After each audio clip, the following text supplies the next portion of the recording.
La revue de presse. Tour d'horizon de l'actualité locale. Agathe Petit.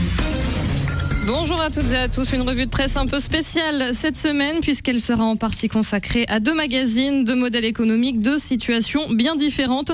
En quelques jours, nous avons assisté au lancement d'une campagne de sauvetage participatif. Je veux bien sûr parler de Terra Eco. Après 10 ans d'existence, le mensuel connaît un grave déficit et s'est donc tourné vers ses lecteurs pour sortir la tête de l'eau. De l'autre côté, nous avons Debout, un tout nouveau magazine à vocation solidaire distribué gratuitement depuis mardi 16 septembre dans 6 grandes villes de France, dont Nantes bien sûr.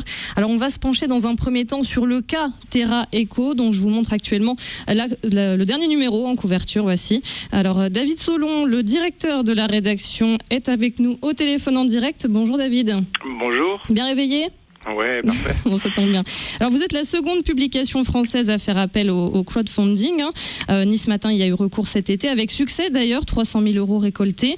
La démarche vous a inspiré ou bien c'était déjà quelque chose que vous envisagiez ?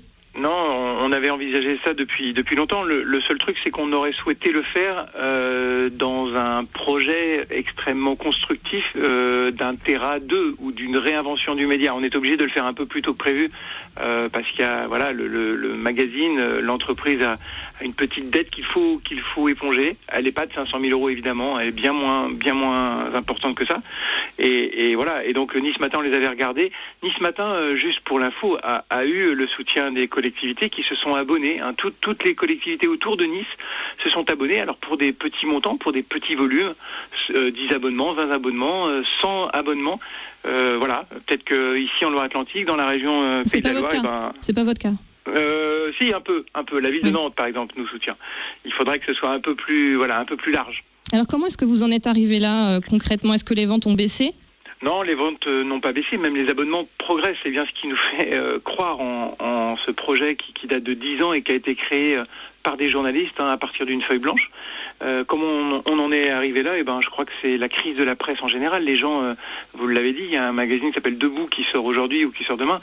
Il est gratuit. Les gens pensent, les citoyens pensent que la presse est gratuite, qu'on va sur Internet et qu'on y lit tout ce qu'on y veut, qu'on va dans le métro ou qu'on sort du métro ou du tramway et on nous donne l'information. Non, la presse et l'information a un coût. Je pense que les citoyens l'ont oublié. Et puis la presse elle-même a aussi des responsabilités, elle doit se réinventer, les modèles économiques sont compliqués, le métier de journaliste est en train de changer. Tout ça fait que même un petit magazine comme Terra Eco avec ses 21 salariés exactement, a des difficultés. Alors néanmoins, on a pu voir quand même une très forte mobilisation sur les réseaux sociaux depuis quelques jours. Est-ce que c'est plus facile de fédérer quand on est un média ancré dans un territoire ? Oui, tout à fait. Et puis on est à 30% de l'objectif aujourd'hui en à peine 72 heures. Donc il y a une vague de soutien et effectivement on a les deux pieds sur le territoire. C'est un magazine nantais, vous le savez, mais on pourrait être installé à Marseille ou je ne sais pas où. C'est un magazine national. Mais on a les deux pieds dans le territoire. Et ce territoire, depuis 10 ans, j'ai le sentiment qu'on a contribué largement à le faire vivre, à l'animer, pas tout seul évidemment, c'est pas ce que je dis. Et ça, c'est important. 30% de la somme espérée, c'est ce qui équivaut à combien d'euros ? On est aujourd'hui à un peu plus de 150 000 €. Il faut passer la deuxième. On va lancer aujourd'hui en fin d'après-midi, une pétition qui va évidemment regrouper tous ceux qui font Terra Eco, c'est-à-dire les journalistes, les illustrateurs, les photographes, tout le monde, mais aussi tous nos interlocuteurs, que ce soit des sociologues, des philosophes, des chefs d'entreprise, des hommes politiques, des femmes politiques. J'espère qu'ils vont embrayer sur cette initiative et rejoindre le mouvement. Eh bien, c'est tout ce qu'on vous souhaite. Merci beaucoup, David Solon. Merci beaucoup, Agathe. Directeur de la rédaction, je le rappelle, de Terra Eco. Le financement participatif est ouvert jusqu'au 26 septembre. Si vous souhaitez contribuer, c'est sur le www.terraeco.net. Allez, il n'y a pas que des mauvaises nouvelles dans le paysage de la presse. Évidemment, quand le rideau pèse un peu lourd sur les épaules de certains, il se lève sur d'autres, Agathe. Et oui, Charles, mardi dernier, donc, est né Debout, fruit d'un travail acharné et co-construit de sa fondatrice Violaine du Châtelier. Remettre du lien entre les gens, les aider au quotidien, telle est la vocation de cette nouvelle publication. Écoutez. J'ai été dans la presse magazine une grosse partie de ma carrière professionnelle. Parallèlement, je suis assez investie dans le monde des associations qui luttent contre l'exclusion conclusion. À force d'entendre Violaine, regarde, j'ai ce papier, je voudrais que tu m'expliques ce que ça veut dire, ou Violaine, regarde, il faut que je réponde, est-ce que tu peux me faire le courrier, ou Violaine, j'ai besoin de telle chose, comment je peux l'avoir? Eh bien, je me suis dit qu'un jour, il fallait que je me lance, puisque j'avais les compétences professionnelles et donc je connaissais bien ce lectorat, et donc je me suis lancée dans Debout. Alors à qui est-ce qu'il s'adresse exactement ce magazine ? À tous ceux qui ont du mal à joindre les deux bouts, c'est-à-dire tous ceux qui ont des difficultés économiques ou sociales, quelles que soient les thématiques du quotidien, le budget, le travail, l'emploi, mais aussi tout ce qui est beauté, parce que tout le monde a envie d'être beau, de se sentir bien, le sport, la culture, les loisirs, les vacances. L'idée étant de leur donner de l'information ultra pratique, concrète, pragmatique, pour pouvoir agir immédiatement sur leur quotidien et pour l'améliorer. C'est un magazine qui est là pour créer du lien social entre les aidants et les aidés. Vous savez, en France, il y a 8 millions de personnes qui accompagnent les personnes en situation de précarité, entre les travailleurs sociaux, les bénévoles, les salariés des associations, les agents publics dans les CCAS, par exemple. Ça se veut une sorte d'intermédiaire, c'est ce que vous nous dites ? Exactement. Et puis c'est aussi l'occasion de montrer, de donner des témoignages des personnes qui se sont sorties, qui ont porté jusqu'au bout des initiatives, et ça donne envie. L'idée, c'est moi aussi je peux le faire, moi aussi je peux y arriver. Alors Debout, justement, ça fait partie de ce type d'initiatives qui naissent plus ou moins d'un contexte économique et social très dur, qui doivent aussi compter là-dessus pour survivre. Comment vous positionnez là-dessus ? Debout est gratuit, oui. Donc on ne peut pas dire que ce soit la crise qui fasse vivre Debout. En revanche, effectivement, on répond en tant qu'association à un besoin sociétal important qui n'est pas pris en charge par l'État. La seule différence, c'est que les pigistes, les journalistes, les photographes ont fait un moitié prix, si vous voulez. Eux s'engagent effectivement dans un outil solidaire. Par ailleurs, on a bénéficié d'énormément de soutien d'entreprises, de soutien en nature, en prestations, que ce soit des campagnes de communication, que ce soit la partie comptabilité, que ce soit la partie juridique. Alors après, il y a d'autres modes de financement. Debout vit effectivement sur le mécénat des entreprises également, et puis sur la générosité du grand public. Debout est une association d'intérêt général, et donc on fait une collecte auprès du grand public. Je ne veux pas vous poser la question des objectifs, on ne peut pas parler de ça, mais peut-être de vos espérances. Vous savez, il y a 12 millions de personnes qui vivent dans la précarité.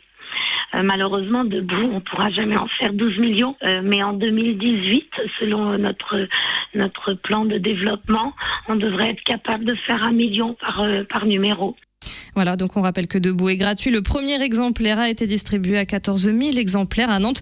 Vous pourrez le trouver dans les banques alimentaires, les centres sociaux, à la Fondation Agir contre l'exclusion, à France Médiation, au Secours catholique ou encore à l'association Toi à moi. Et dans le premier numéro, il y a un reportage fait à Nantes, d'ailleurs, entre une rencontre entre une jeune fille et un ancien, du coup, a priori SDF nantais. Allez, un petit tour maintenant du côté des hebdos traditionnels, Agathe. Avec plaisir, Charles. Tu sais que je suis très attachée aux traditions. Le courrier du Pays de Ré et l'écho de la Presqu'île. Alors il n'y a que, là je n'ai sorti que la une du courrier, consacrent leur gros dossier de la semaine aux Journées européennes du patrimoine les 20 et 21 septembre.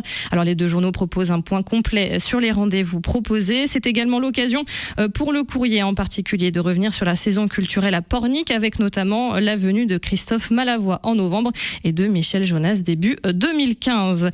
Au menu de l'écho de la Presqu'île également, le 27e triathlon Audencia de la Baule, samedi et dimanche. 9 courses seront proposées. La plus attendue, la course élite, accueillera les meilleurs athlètes de France et du monde. Elle réunit hommes et femmes. Alors bien sûr, on fait une petite fleur à ces demoiselles et partiront avec 8 minutes d'avance, comme si à ce niveau-là, on avait besoin d'être ménagés. Le spectacle se déroule sur la plage, puis sur le Remblai pour le cyclisme, avec une partie dans l'arrière-pays et la course à pied, week-end sportif et culturel, donc côté littoral. Et le triathlon d'Audencia, c'est sympa. Moi, je l'avais fait il y a 2 ans. J'avais fait la partie vélo. C'était avec des copains. copains, c'était cool. T'as pas fait la partie natation? Non, ni la partie course à pied. J'avais mon beau maillot à pois que j'avais récolté sur le Tour de France. Allez, c'est encore les vendanges dans le vignoble, alors on ne va pas trop s'éloigner justement des vignes. Oui, l'hebdo de Sévres a fait fi des journées du patrimoine cette semaine pour se pencher sur des cultivateurs de tomates pas comme les autres, puisqu'ils produisent également de l'électricité. Le saviez-vous? Le maraîchage nantais est le champion français de la cogénération. Alors qu'est-ce que la cogénération? Eh bien, c'est un système qui permet de chauffer les serres de légumes tout en produisant donc de l'électricité. Pourquoi faire? Eh bien, parce que l'été, le soleil évidemment fait son œuvre, mais l'hiver, et puisqu'il faut produire toute l'année désormais, la plante a besoin de chaleur pour pousser, d'où l'implantation de serres en verre chauffé. Alors en Loire-Atlantique, leur surface atteint 140 hectares quand même. Évidemment, le procédé n'est pas nouveau, il date des années 60, mais il s'est modernisé et marche désormais au gaz naturel. Merci pour l'environnement. Et pour aller plus loin et réduire la facture au niveau de la région nantaise complètement, des agriculteurs ont décidé de se regrouper. Objectif, négocier avec les gros fournisseurs d'énergie. Ici, c'est le Hellfest. Je n'ai rien contre le festival. Par ailleurs, et ça va t'intéresser, Charles. Oui, exactement. Allez, on lève les doigts. Le journal l'affirme, il n'y aura pas de changement de date pour le Hellfest annoncé les 19, 20 et 21 juin 2015. Cette affirmation est une réponse en fait au questionnement soulevé par les dates du baccalauréat qui se chevauchent avec celle du Hellfest. On peut donc en conclure que Clisson ne sera pas centre d'examen, mais cela reste quand même à confirmer par le rectorat, probablement en janvier ou février. Les 19, les 20, les 21 juin, c'est le Hellfest. Et aujourd'hui, les premiers passes 3 jours sont mis en vente avec 35% de remise. C'est intéressant, même si on ne connaît pas encore les noms. En général, tout le monde se jette sur la billetterie. Le Hellfest, les 19, 20, 21 juin. Merci Agathe. Plus que 9 mois à attendre pour cela. On ne peut pas dire que c'est lié, mais qui dit festival dit quand même contrôle de police. Attention. Et oui, serrage de vis attendu, c'est le titre de l'article. L'Écho d'Anceny s'est attardé sur un sujet qu'on a beaucoup évoqué ces dernières semaines, la sécurité routière via le prisme des nouvelles mesures prises pour endiguer la recrudescence d'accidents mortels sur nos routes. Avec 9 morts de plus sur les routes depuis le début de l'année, le préfet de Loire-Atlantique a annoncé qu'il allait durcir la répression, rappelle l'hebdo. Merci Agathe pour cette revue de presse. Un rendez-vous donc dans vos kiosques à journaux pour découvrir tous ces hebdos, tous ces journaux, Terra Eco notamment, et dans le milieu associatif pour ce nouveau magazine Debout dont on souhaite bien sûr une longue vie et une très bonne continuation. Merci Agathe. À vendredi prochain pour un nouveau tour de l'actualité vu par nos confrères.